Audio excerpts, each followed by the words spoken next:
사도행전 10장 1절에서 8절 말씀 제목 한번 읽어보실까요? 시작. 복음으로 신앙의 명문 가정 만들기. 눈이 확 뜨이는 기도의 제목이고 말씀의 제목이죠.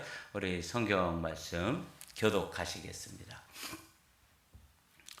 가이사랴에 고넬료라 하는 사람이 있으니 이달리아 부대라 하는 군대의 백부장이라. 그가 경건하여 온 지방과 더불어 하나님을 경외하며 백성을 많이 구제하고 하나님께 항상 기도하더니 하루는 제9시쯤 되어 환상 중에 밝히 보매 고넬료가 주목하여 보고 두려워 이르되 주여 무슨 일이니까? 천사가 이르되 내 기도와 구제가 하나님 앞에 상달되어 기억하신 바가 되었으니 내가 지금 사람들을 요빠에 보내어 베드로라 하는 시몬을 청하라.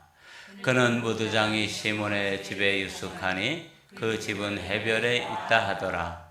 마침 말하던 천사가 떠나매 고넬료 집 한 둘과 부하 가운데 경건한 사람 하나를 불러 이 일을 다 이루고 요빠로 보내니라. 아멘. PIP를 빼주시고요. 오늘도 복음으로 신앙의 명문 가정 만들기. 우리 김창현 목사님 나오실 때 우리 오른손 들고 할렐루야로 맞아 주시겠습니다. 할렐루야. 할렐루야. 오늘도 꿈만 같은 좋은 일이 여러분 삶 속에 예비되어 있습니다. 다 꿈만 같은 좋은 일이 일어나서 하나님을 자랑하는 간증의 주인공이 되시기를 축복합니다. 저는 예수를 처음 믿었기 때문에 제일 부러운 것이 뭐냐 하면은 부모님, 조상들이 예수를 믿는다고 하는 모태신앙 그 얘기만 하면 저는 아주 그냥 주눅이 듭니다. 우리 조상들은 왜 예수를 안 믿었을까? 그러면은 내가 예수를 믿기 시작했으니까 나부터 시작해서 후손들에게 대대로 신앙의 명문 가정 또 가문을 이루기 위해서는 어떻게 해야 될 것이냐 연구도 하고 생각도 했지만은 이게 제대로 알 수가 없어요. 하나님 앞에 기도했습니다. 저는 제일 부러운 게요, 우리 부모 조상들이 예수 믿는 거였는데 그분들이 안 믿었으니 내가 처음 믿으니 이제부터라도 우리 후손들에게 아주 좋은 유산을 물려주고 싶습니다. 기도를 오랫동안 했습니다. 어느 날 하나님께서 저에게 그런 말씀하셨습니다. 너 정말 신앙의 명문 가정, 가문을 이루고 싶으냐? 그러면요. 그러면은 첫 번째 주일을 거룩하게 지켜라. 주일 성수요. 그럼 두 번째는 뭡니까? 두 번째는 11조를 온전히 하라. 세 번째는 뭡니까? 새벽 기도하라. 새벽 기도하라는 거예요. 현실적으로 저는 회사에서 격리를 보고 매일 결산하기 때문에 밤을 꼬박꼬박 샐 때가 있는데 그건 좀 걸리더라고요. 그럼 또 뭐 있습니까? 그랬더니 전도하고 선교하고 구제하라는 거예요. 또 뭐 있습니까? 목사님 말씀이면 파트로 매줄 쏜다고 하더라도 아멘하고 순종하라는 거예요. 근데 거기 좀 걸리더라고요. 우리 목사님이 신학교를 졸업하고 목사님이 되셨고 나는 일반 직장을 다니고 사회 경험이 많았거든요. 근데 목사님이 무슨 얘기를 하면은 내 생각에는 저거는 안 될 것 같은데, 내 생각이 더, 내 계획이 더 좋을 것 같은데, 근데 하나님께 들었잖아요. 그래서 아멘 하고 순종했는데 지나놓고 보니까는 내가 생각하고 계획했던 것보다도 그건 안 될 거고, 목사님이 내가 생각 엉뚱한 것 같은데 그게 되더라고요. 그때서부터 목사님 말씀에 어떻게 순종해야 되냐, 목사님의 목회를 어떻게 도와야 될 것이냐 이렇게 생각을 했어요. 제가 이제 교회에서도 이제 재물을 이제 보게 됐습니다. 재무 회계를 보게 되는데, 그럼 목사님을 어떻게 해야 되는 건가? 그 연말에는 이제 구역회가 있어서 목사님의 생활비를 어떻게 할 거냐? 뭐 갑론을박이죠. 뭐 또 목사님은 출장을 가시게 됩니다. 뭐 연회라든지 뭐 지방에 가게 되면은 여비를 드려야 되는 일들이든지, 또 이렇게 부흥회가 있게 되면은 사례를 하는 일이 어떻게 할 것인가 하나님께 지혜 주시더라고요. 네 돈이 아니니까 목사님을 최고로 해드려라. 우리 지방의 목사님들 중에서 사례비 같은 경우를 쭉 봐서 뭐 제일 많이 드릴 수는 없지만은 그래도 우리 교회 형편에 맞게 그것도 좀 4,4,5입 해가지고 드려라. 또 여비를 하게 되면 다 계산해가지고 그렇게 하지 말고 가서 또 헌금도 하셔야 되고, 또 뭐 이 선후배를 만나게 되면은 대접도 해야 되니까는 후한 마음을 가지고 드려라. 부흥회를 하게 되면은 담임 목사님이 더 수고 많으시니까는 강사 사례비와 똑같이 드려라. 이런 음성을 듣게 됐어요. 그때는 제가 목회하지 않을 때입니다. 평신도 때. 그래서 이제 회계 재정부장 또 장로님과 의논해가지고 내가 이런 하나님의 음성을 들었습니다. 그랬더니 오케이 하시더라고요. 그래서 목사님이 하시는 일에 대해서 협력하고, 목사님의 목회를 잘 되게 하느니 내가 협력해야 되겠다 하는 마음을 갖게 되고, 새벽기도 하려니까 집이 멀어요. 그래서 자전거를 샀습니다. 자전거를 사가지고 새벽기도를 다니게 되고, 나중에 오토바이를 사가지고 또 새벽기도를 다녔습니다. 11절 어떻게 그러냐? 제가 이제 계산을 잘하는 사람이잖아요. 경리 전문가니까. 보니까는 이 11조를 어떻게 해야 되는 거냐? 월급의 전체의 11조냐? 아니면 뭐 세금 띄고 11조냐? 하나님께서 말씀하시기를 야, 전체의 11조다. 100만 원 받으면 10만 원 하는 거다. 그런데 11조 중에서도 믿음의 11조가 있다. 월급을 많이 받고 싶으냐? 그러면은 금년에 내가 100만 원을 받은 내년에 150만 원 받고 싶으면은 11조 얼마 하라? 15만 원 하는 거예요. 말 같지 않은 거잖아요. 근데 그렇게 하다 보니까는 월급이 진짜 오르더라고요. 믿음의 11조를 하다 보니까는 그 믿음은 바라는 것들이 실상이잖아요. 그리고 선진들이 그것을 다 이미 이룬 것을 우리가 알고 있잖아요. 그러니까 믿음이라는 것은 현재를 바라보는 것이 아니라 미래를 바라보는 것. 이게 비전 아니겠습니까? 그래서 11조 생활하게 되고 주일을 성수하게 되고 전도, 선교, 구제 활동을 하다 보니까 하나님께서 복을 주셔요. 제가 원주에서 8년을 살았는데요. 이 8년 사는 동안 하나님 좀 물질 주세요. 부자 되게 그런 기도하지 않았어요. 우리 사람도 매일 기도가 하나님 큰 믿음 주세요. 그게. 저도 하나님께 기도하는 것은 하나님께서 말씀하신 대로 내가 순종하게 해주세요. 그런 기도를 하게 됐습니다. 그때 하나님께서요, 제일 먼저 시작을 어떠냐면 월세 5,000원, 월세 5,000원 집에 살게 됐어요. 근데 제가 은행에 업무를 보고 오니까는 직장에서 수근수근거려요.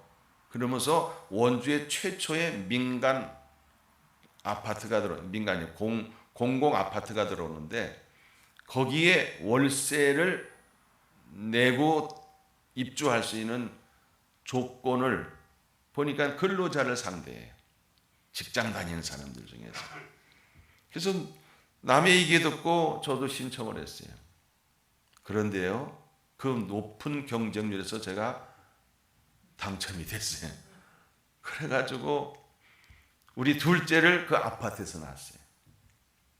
근데 얼마 한 몇 개월 지났는데 뭐 동네에서 쏘근쏘근 거리는 거예요. 아, 지금 이 아파트가 뭐 프레임이 붙어가지고 20만 원 보증금 했던 것이 무슨 뭐 100만 원이 된다는 거예요. 그게 무슨 소리냐 그랬더니 아파트 들어올 사람은 많고 그러니까 이제 뭐 윗돈을 주고라도 들어온다는 거예요. 가만히 계산해 보니까는 20만 원 투자했는데 80만 원을 버는 거잖아요. 그래가지고는 몇 개월 만에 팔았어요. 그리고 300만 원짜리 집을 샀어요. 그리고 그 다음 6개월 있다 보니까는 어떤 일이냐면 우리 회사의 전무님이 그다음 농림부에 계셨던 분인데 그분을 영입했는데 그분은 개봉동에 집이 있대요. 그리고 원주 내려오다 보니까 개봉동에 집을 전세를 주고 그 돈 가지고 원주에 집을 300만 원짜리 집을 산다는 거예요. 따라가 보니까는 똑같은 집이 두 개가 있습니다. 한 집은 전무님이 사신다는 거고 그 한 집이 있는데 300만 원인데 그래서 제가 300만 원짜리 사야 되겠다. 그걸 팔아가지고 그래서 샀습니다. 6개월을 살았어요. 그랬더니 어떤 사람이 예배 드리고 오니까는 우리 집만 하나 기다려가지고는 이 집을 팔려는 거예요.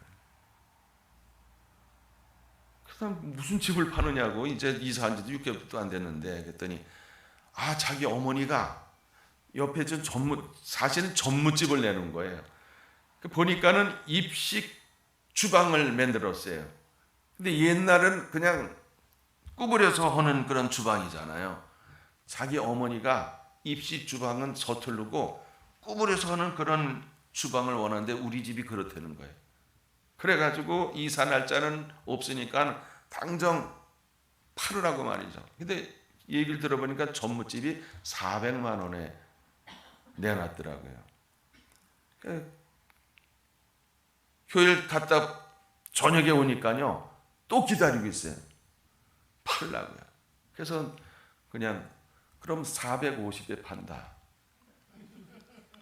한 300만 원 해가지고 6개월 만에 450이 됐잖아요. 50% 올랐잖아요. 그러니까 저는 팔 마음이 없이 그냥 불러본 거예요.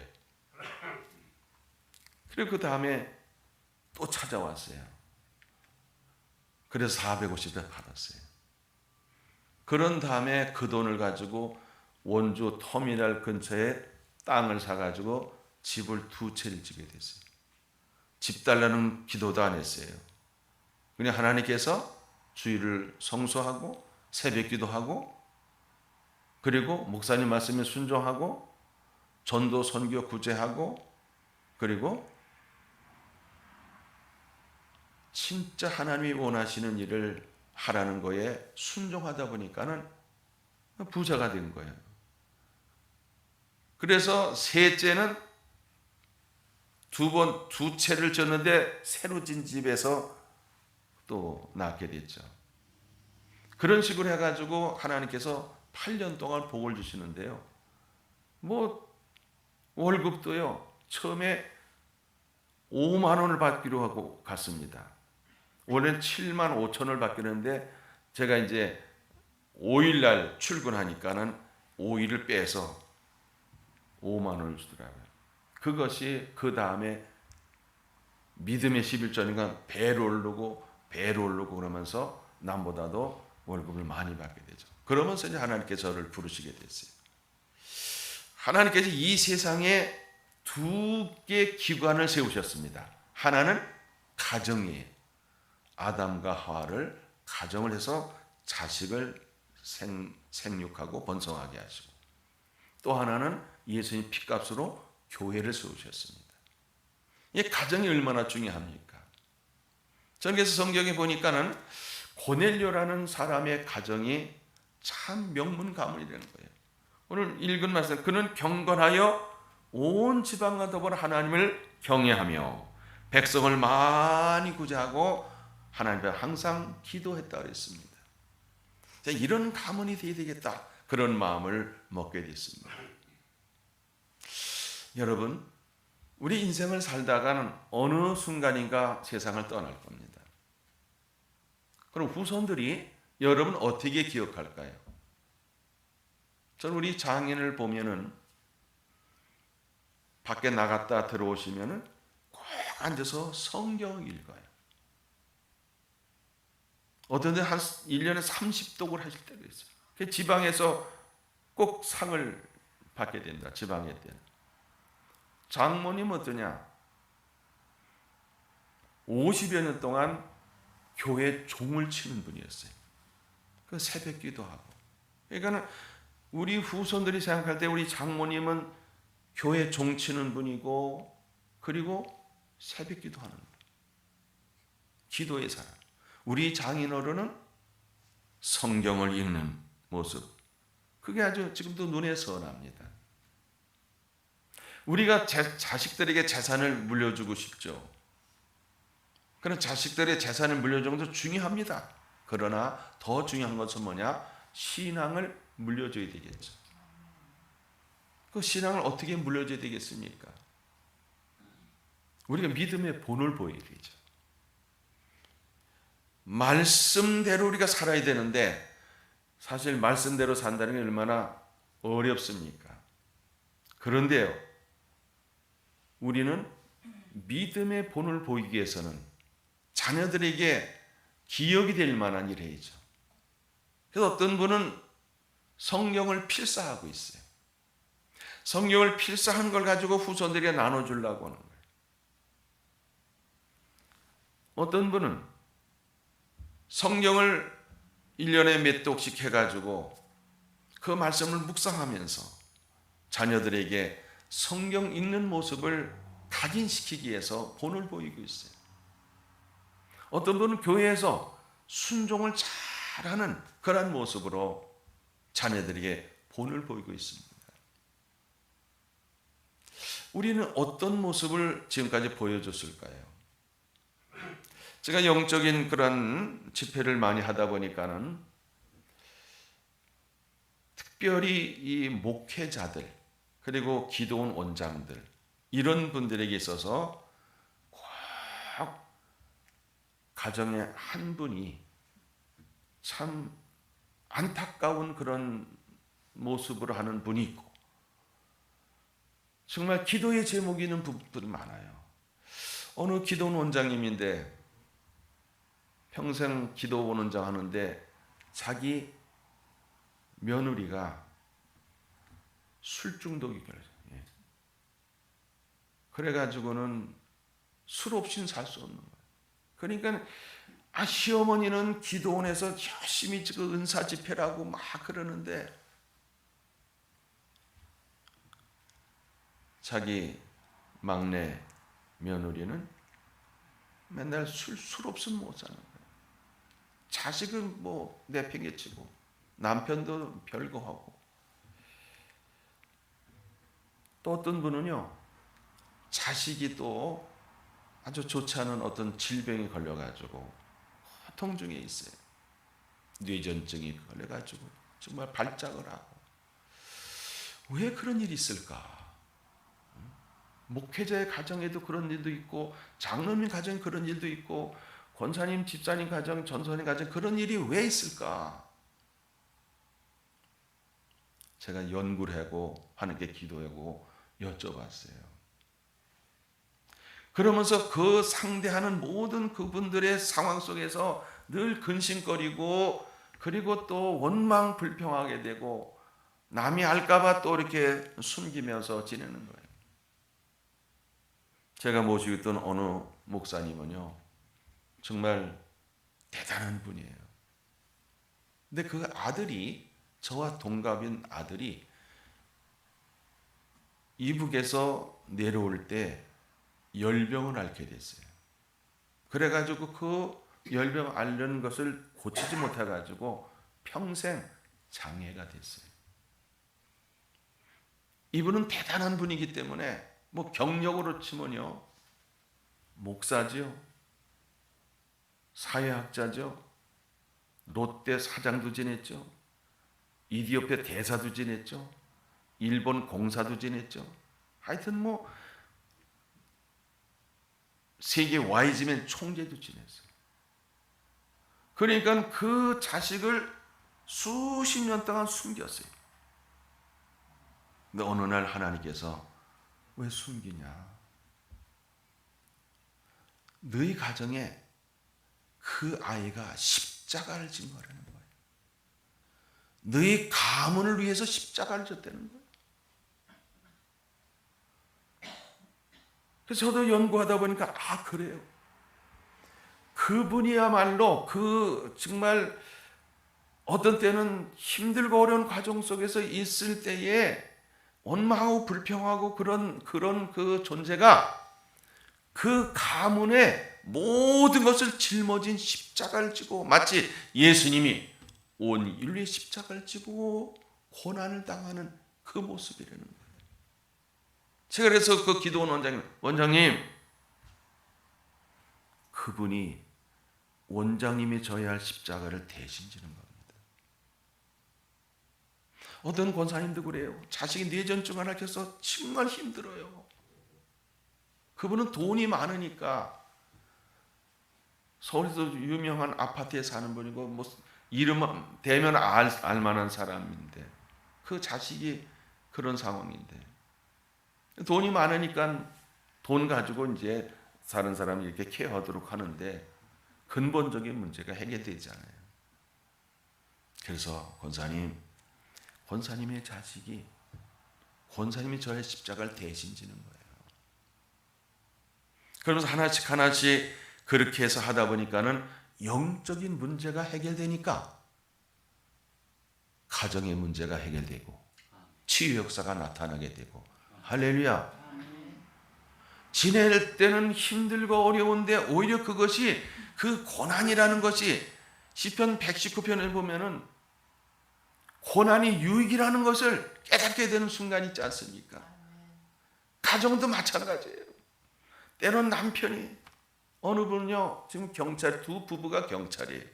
제가 직장 생활하면서 아는 분인데 그 남편은요 폭력을 행하는 거예요. 자식들에게, 때는 아내에게도. 그래서 그랬어요. 오히려 그분이 당신의 십자가를 지는 분입니다. 그러니까는 하나님이 기회를 주신 것은 그 사람을 보고 원망할 것이 아니라 나를 바라보라는 거죠. 내 안에 무슨 요소가 있고 뽑아낼 것이 무엇이 있고 고칠 것이 무엇이 있고 내가 죽어야 할 것이 무엇이 있고 하나님께 여쭤보라 했어요. 그러다 보니까는 원망하고 불평하고 남편 때문에, 때는 자식 때문에 안 되는 것 같은데 그것의 모든 주인공이 그들이 아니라 내가 져야 할 십자가를 대신 지는 거라. 이렇게 생각하니까는 긍휼한 마음이 들잖아요. 오히려 빚진 심정이 되잖아요. 그냥 사랑하다 보니까는 변화는 하나님이 시켜주시는 거예요. 할렐루야. 복음의 능력으로 변화시켜 주시는 거예요. 그렇기 때문에 우리는 모든 문제를 나에게 찾을 생각을 하지 않고 다른 가족 중에서 자식이나 남편이나 아내나 누구를 찾으려고 하니까는 문제는 해결이 되질 않는 거예요.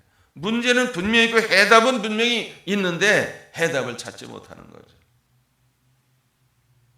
그래서는 우리 가문을 어떻게 할 것이냐, 나부터 신앙의 본을 보이기 위해서 주의를 거룩하게 지키고 온전한 11조를 바치고 새벽 기도하고 목사님 말씀에 절대 순종하고, 그리고 선교 전도 구제하는 일, 그 외에는 아무리 내게 이익되는 일이라도 하지 않겠다는 마음을 그때 먹게 됐습니다. 그러면서 평생 직장 선교를 하죠. 그리고 개척 선교를 하죠. 국내 선교, 해외 선교를 하죠. 생명을 살리는 구제 활동을 하죠. 그러다 보니까 하나님께서 물질의 복도 주시고 건강의 복도 주시고 자식의 복도 주시고 그런 것을 하나님이 하시더라고요. 근데 우리는 어때요? 내가 뭔가 고쳐보려고 그러잖아요. 남편을 고쳐보려고 하고, 아니 아내를 고쳐보려고 하고 자식을 고쳐보려고 하지만 내가는 고치지 못해서 범인은 난데 남에게 찾으려고 하니까는 문제가 해결되지 않은 거죠. 고넬료 가정이 바로 과거에는 예수 믿는 가정이 아니었겠죠. 하나님 믿는 가정이 아니었겠죠. 그는 이방인이에요. 이탈리아 부대에 하는 군대의 백부장이에요. 근데 그는 경건하다는 거예요. 온 지방과 더불어 하나님을 경외했다는 거예요. 하나님을 경외하는 한문 뜻을 보면은, 낱말의 뜻을 보면 최고로 존경하고 최고로 두려워한다는 거예요. 다시 말하면은 하나님이 지금 내 앞에 계시다는 거예요. 내 앞에 계시다고 생각하면은 내가 어떻게 살아야 되겠어요? 제가 운전하다가도요, 때로는 과속할 때도 있어요. 또 신호도 뭐 위반할 때도 있어요. 그런데요, 만약에 경찰관이 있다고 한다면 제가 할까 안 할까요? 그렇죠. 안 하죠. 못 하죠. 했다가는 벌금 물게 되고 쉽게 딱지 띄잖아요. 근데 우리는 우리 눈에 하나님 안 보이잖아요. 마귀도 안 보입니다. 예수 믿는 그 순간부터 우리는 영적 전쟁에 투입된 군사예요. 근데 마귀는 우리를 다 보고 있고 약점을 다 알고 있어요. 근데 우리는 눈에 보이지 않으니까 싸울 대상이 누군지 모르고 사랑할 대상이 누군지 모르고 살다 보니까는 문제가 생기는 것은 누구에서 비롯되냐면 나한테서 비롯된다는 거죠. 우리 딸하고 우리 집사람 앞에서 설교를 하는 건 더 힘드네요. 그렇죠? 이분들은 이제 증인이잖아요. 아버지가 어떤 말 할 건가? 위선자 아닌가? 뭐 나중에 이제 평가해 보죠. 그래서 저는 늘 생각하기를, 우선 나부터 신앙의 명문 가정과 가문을 이루고 교인들에게 신앙의 명문 가문을 이루도록 본을 보이자. 그래서 목회의 초점을 거기에 맞췄어요. 아까 말씀드린 대로 주일을 성수하도록 하고 새벽 기도하도록 하고 11조 온전히 바치도록 하고 목사님 말씀에 순종하도록 하고 그리고 선교, 전도, 구제하는 일을, 그렇게 하면 신앙의 명문가면 된다고 하나님 말씀하셨기 때문에 그걸 실천하게 되는 거죠.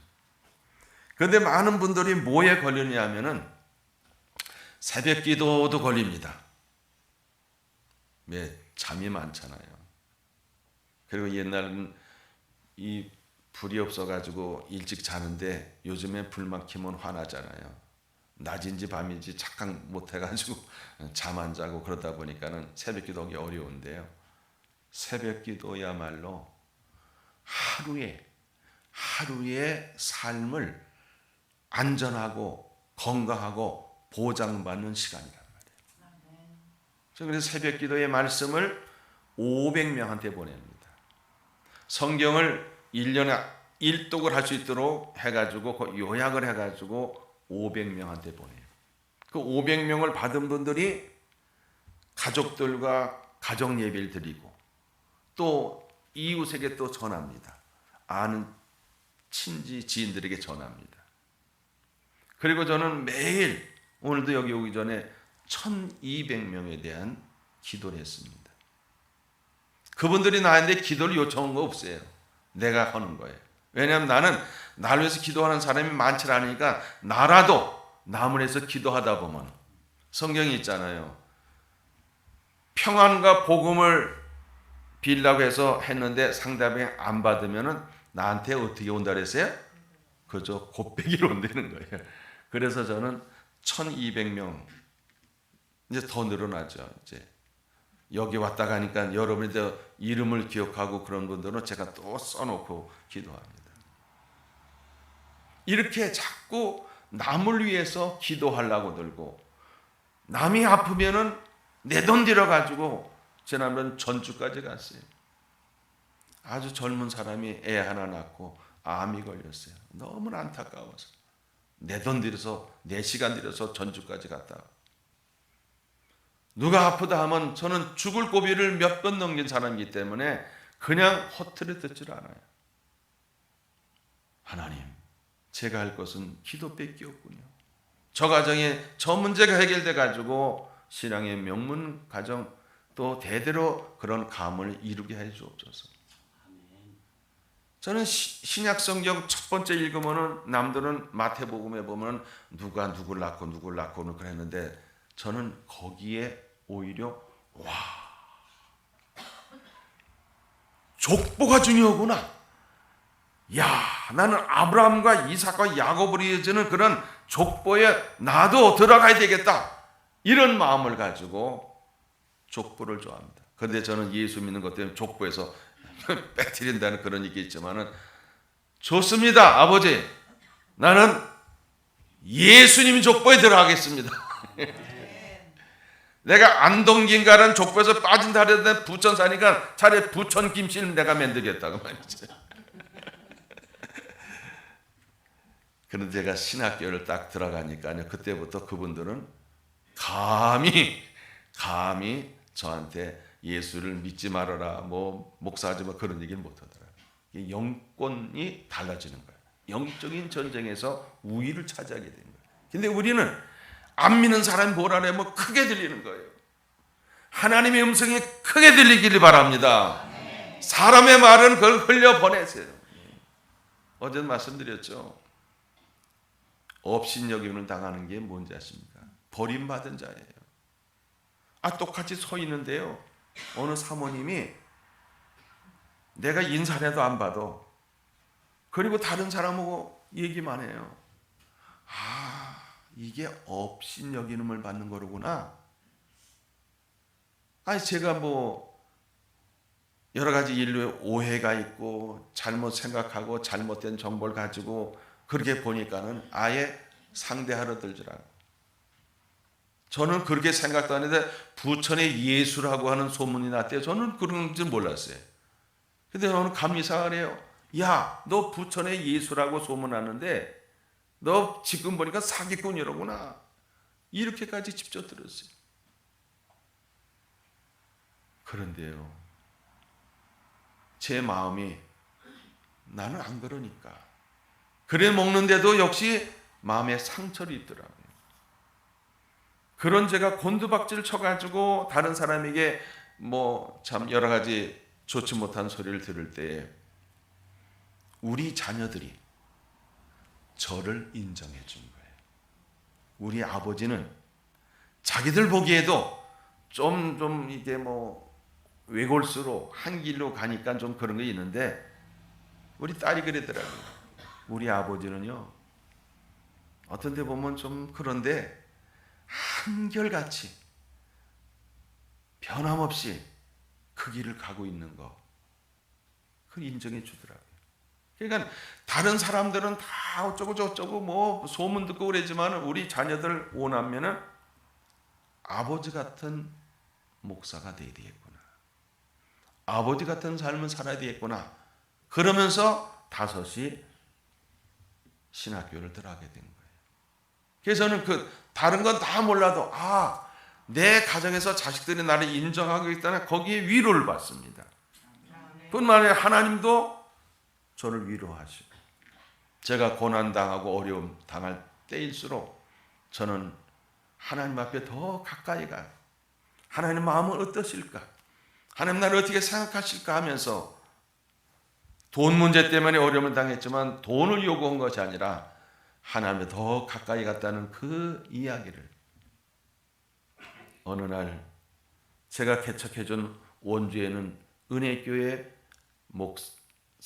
교회 사모님이면서 목사님이 하나님의 음성을 듣고 15분짜리 녹음한 걸 들려주는 거예요. 저 그때 울었습니다. 나의 모든 것을 다 보고 계시고 알고 계신 분이 하나님이시로구나. 그냥 막연하게 생각해서 그동안은 하나님 다 아시지, 뭐 내가 진실한 거 이렇게 산 거 아시지 그랬는데, 그분의 입을 통해서 하나님의 음성을 듣고 녹음한 걸 듣는 순간 우리 둘이 울었어요.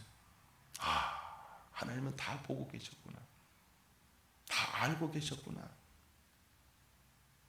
여러분, 혹시 사람들이 알아주지 않는 가정에서도, 부부간에서도, 아니면 자식들이, 부모가 혹시 알아주지 않을 수도 있습니다. 원망하고 돈 물려주지 못했다고, 많이 가르쳐주지 못했다고 등등 그럴 수 있습니다. 근데 하나님은요, 여러분의 중심을 보십니다. 할렐루야. 여러분의 헌신을 보십니다. 여러분이 기도하는 모습을 보고 계셔요. 정말 우리가 하나님 앞에 있다는 자세를 가지고 사는 것이 하나님을 경외하는 거예요. 다른 게 아니에요. 하나님 지금 시퍼렇게 눈을 뜨고 계시다고 생각해 보세요. 내가 어떻게 마음대로 살 수 있습니까? 예수 믿는 그 순간부터 우리는 하나님의 자녀가 되었고, 주인의 자리에 내가 앉았다가 예수님께 자리를 내어주고 나는 종의 자리로 내려가는 사람인데, 종은요 아무리 잘했어도 칭찬받을 게 없어요. 당연히 해야 될 거기 때문에. 근데 종이 그 충성하게 되면요 나중에 어떻게 됩니까? 예수님이 신부가 돼요. 전 그래서 늘 그걸 상상하는 거예요. 세상에서 어려움 당하고 힘들고 다 과정이 있다 할지라도 주의를 거룩하게 지키고 새벽 기도하고 11절을 바치고 목사님 말씀에 순종하고 그리고 전도 선교 구제하게 되면은 예수님이 부르실 때 예수님께서 버선발로 뛰어나오셔가지고 저를 끌어안고 잘하였도다 착하고 충성된 종아, 이제는 종이 아니라 내 신부다 하고 끌어안고 천국에 입성하는 것을 상상합니다. 할렐루야. 그렇습니다. 최후의 승리하는 모습을 우리가 보여줘야 되는 거예요. 저는 애당초부터 아이들에게도 야 최고가 돼서는 안 된다. 최선만 다해라. 최선만 다해.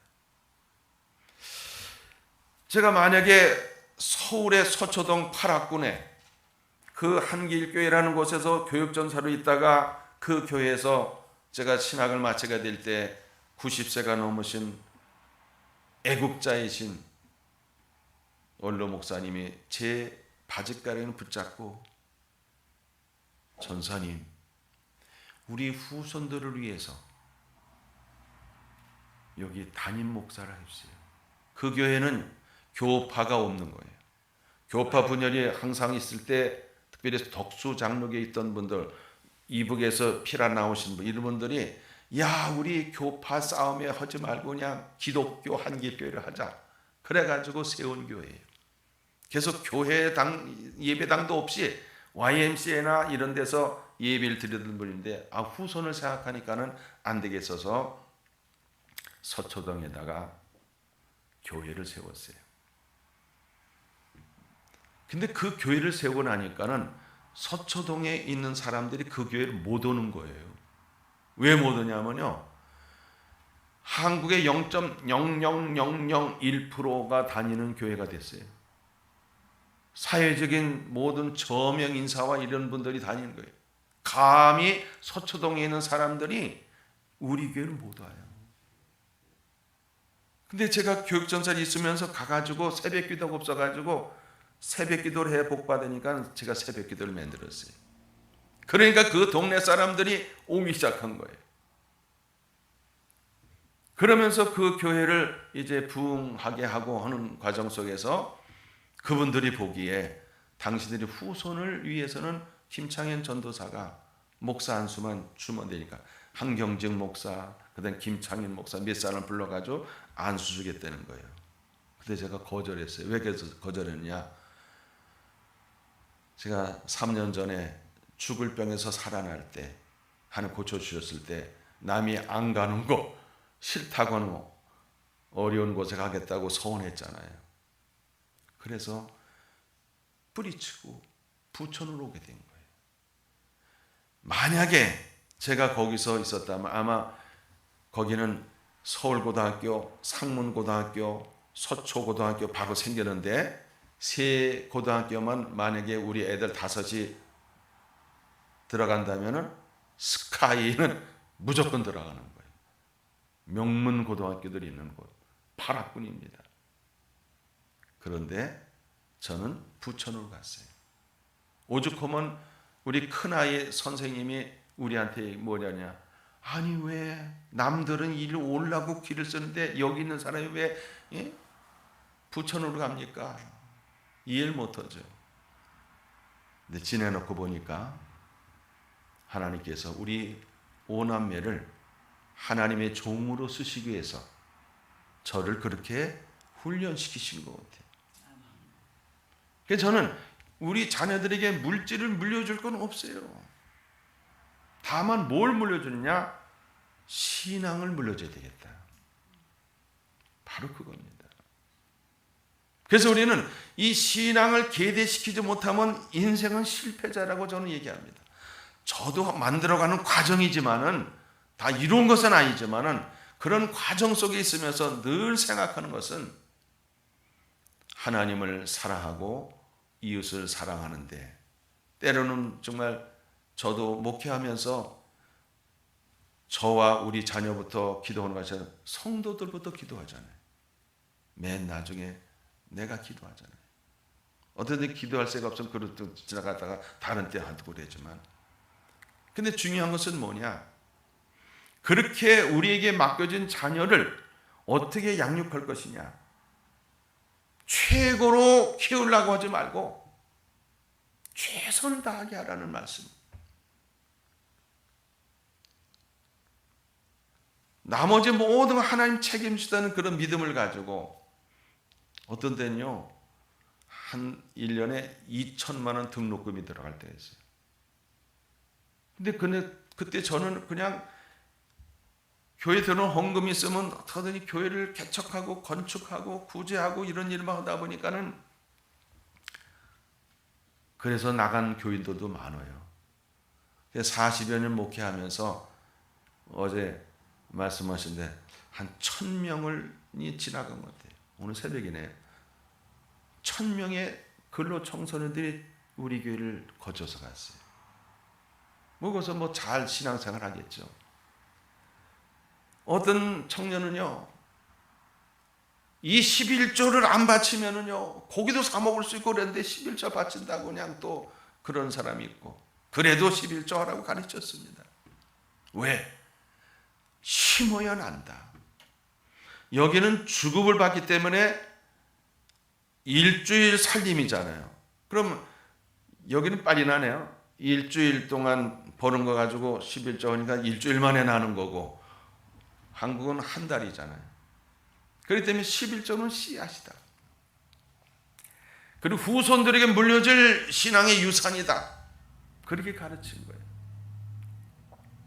11조를 다 하도록 하는데요, 그 청년들이 순종하면 11조는 아이들은요 진짜 큰 복을 받고, 목사님에게 잘하라고 하면 목사 입장에서 이상하잖아요. 평신도 때는 괜찮았지만 그래도 가르쳤습니다.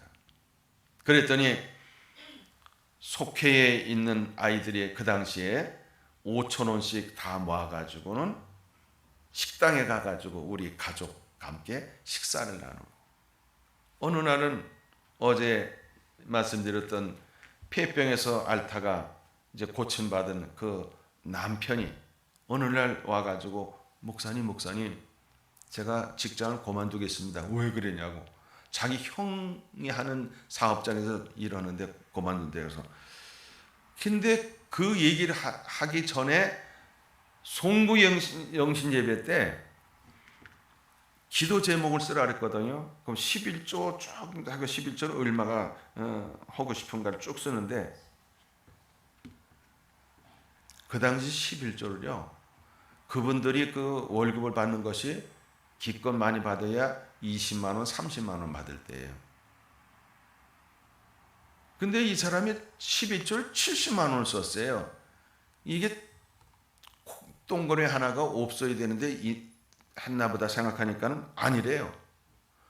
직장을 그래놓고 직장을 그만둔다니까 제가 생각이, 이 사람 이상하다. 아니 월급 받는 거 11조 해서 또 믿음의 10조면 될 수도 있는데 어떻게 직장을 그만두고 70만 원 11조를 썼을까? 그런 생각을 했어요. 그런데 어떤 일이 있느냐? 목사님 식사하지 마시죠. 그래서 약속으로 식당에 갔는데 그분이 안 와요. 부인은 와 있는데 우리 가족은 다 와 있는데 그 전화가 왔어요. 아유 목사님 지금 이 일을 지금 거기 안 가고 하게 되면요 70만 원을 버는 일거리가 있다는 거예요. 밥값 몇만 원 내고 그날 70만 원을 버는 거예요. 이게 교인들에게 퍼진 거예요. 아 목사님을 대접하면 복을 받는다. 11조를 잘하면 복을 받는다. 그러니까는 그런 사례가 있으니까는 그다음 안 가르쳐도 자기들이. 그리고 또 어떤 경우 있냐면은 부도난 교회에서 보니까는 이 부채 리스트를 쫙 봤습니다. 그 중에서 건축비 말고 이 비품 같은 거로 사가지고 제일 많이 되는 게 2천만 원짜리가 있어요.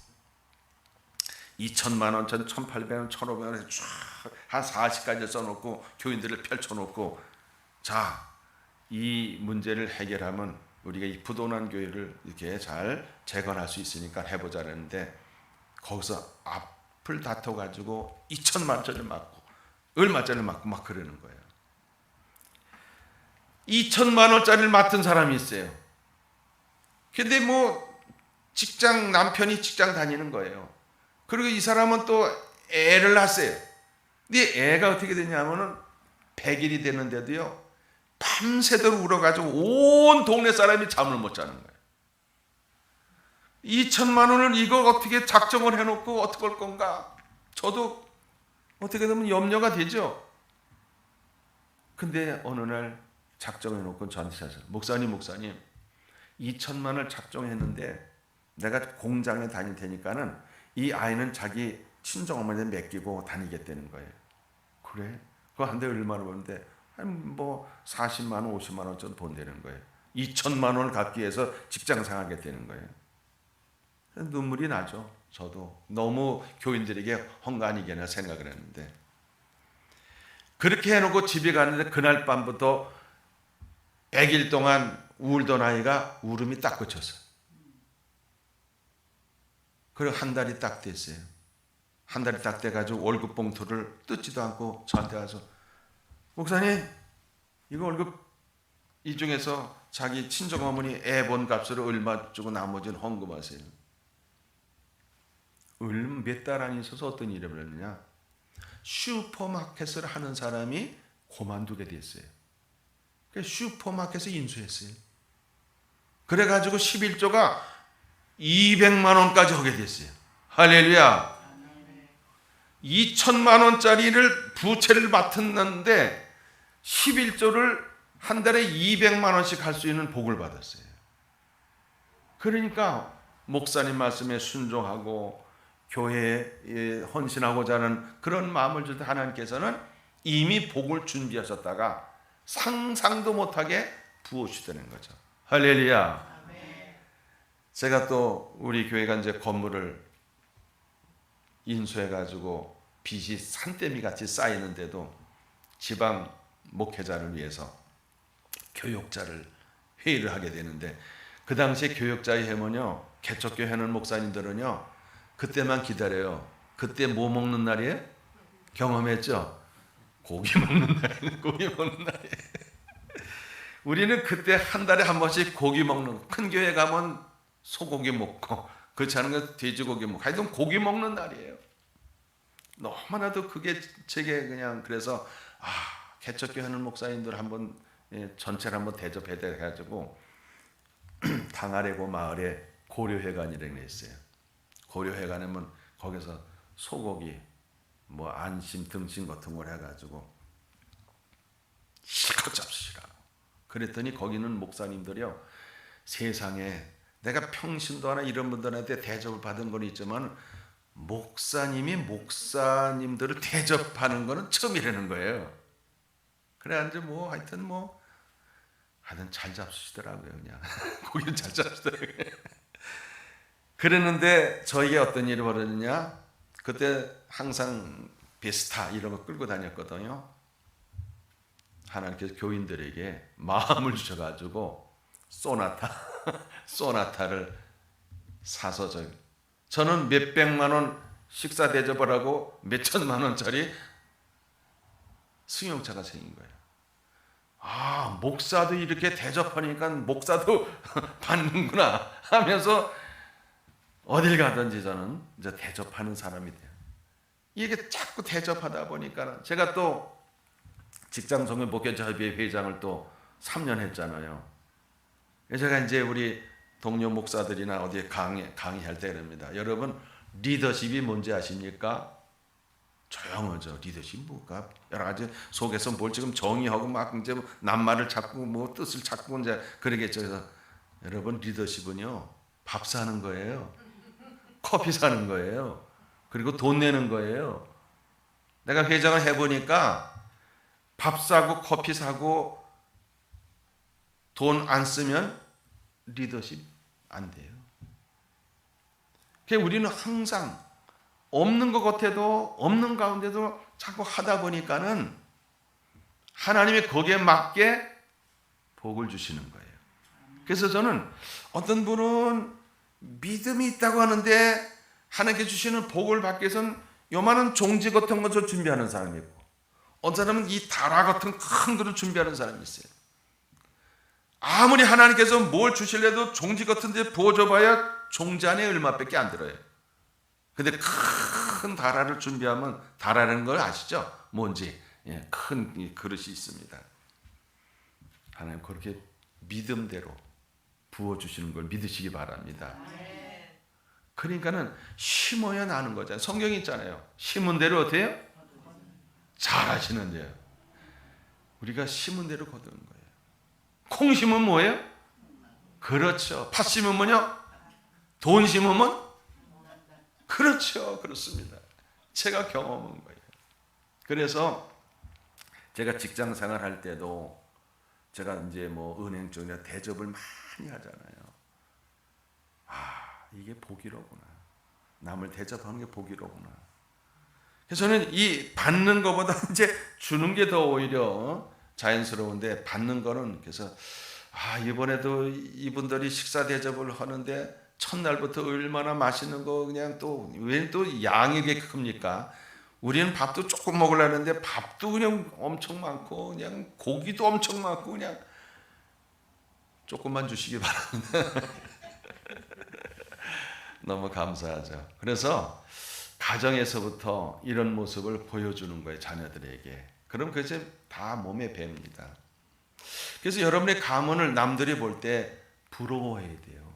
아, 저 가문은 뭐 돈도 별로 많은 것 같지 않은데 저렇게 행복하게 사는구나. 이렇게 보여줘야 그들에게 복음을 증거할 때 복음을 받아들이죠. 그렇죠? 그렇습니다. 고넬료 가정이 그랬어요. 이방인입니다. 근데 그는 경건하게 살았다는 거예요. 하나님을 경외했다는 거예요. 그리고 많은 백성들을 구제했다는 거예요. 항상 기도했대요.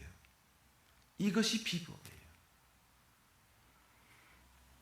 아브라함부터 있었던 그 족보가 지금 우리에 내려와서 계속해서 이어지듯이, 그래서 저는 제가 이 미대를 붙였어요. 우리 가문에 내가 아브라함이고 우리 자식들은 이삭이고 손주들은 야곱이고, 그래서 내가 우리 가문의 믿음의 조상이다. 그래서 족보를 이제 새로 쓰려는 거죠.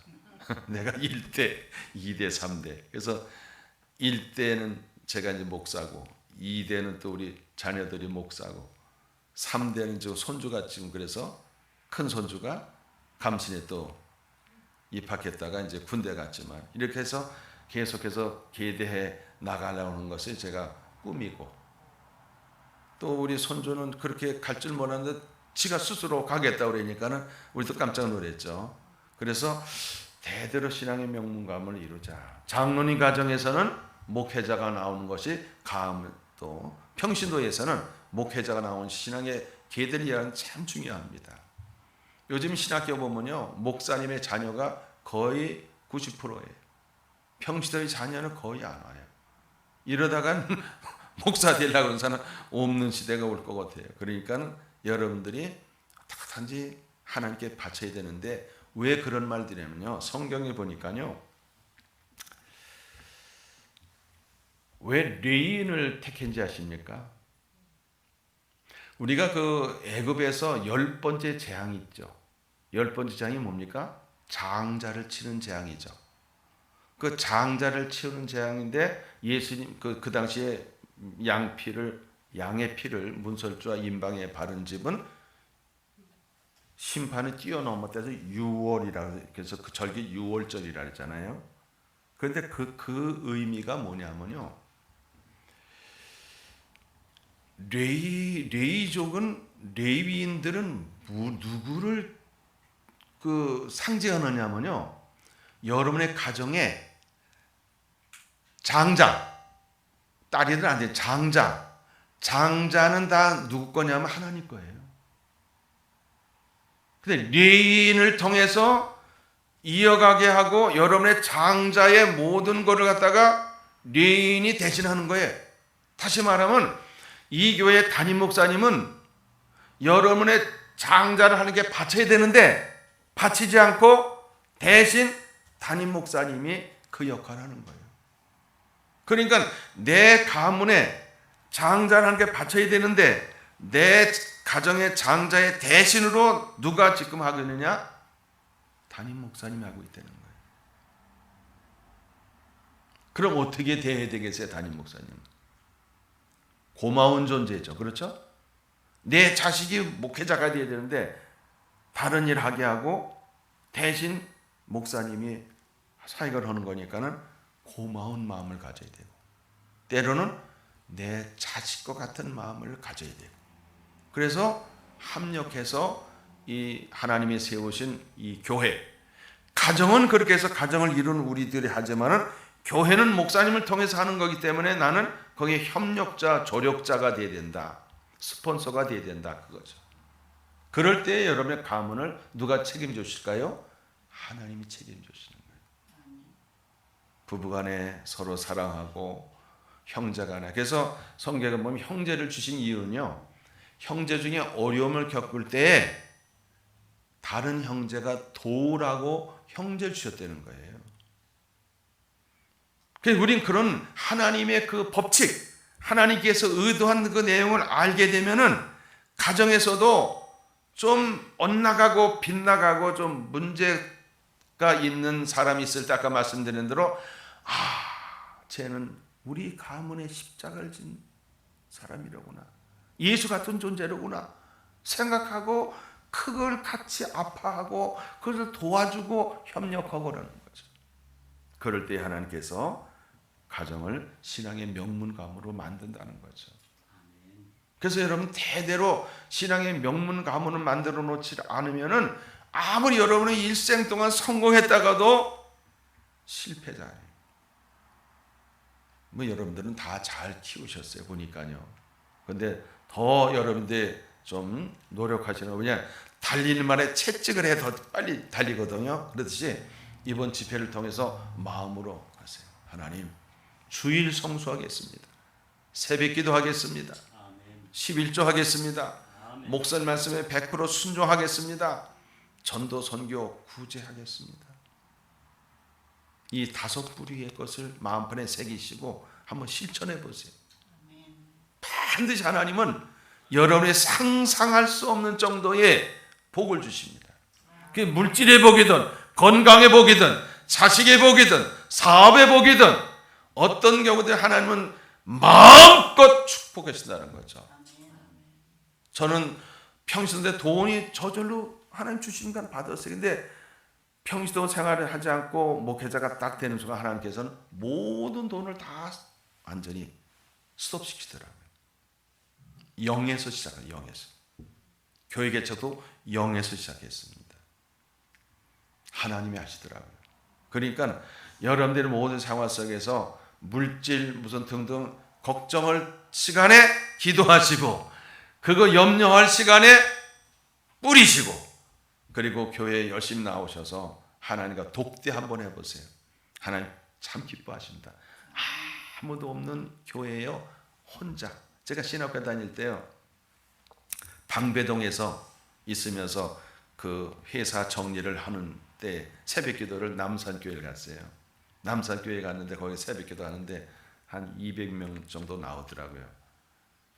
그래서 거기 앉아가지고 하나님, 제가 이 교회 새벽 기도하는 중에서 제일 늦게 가겠습니다.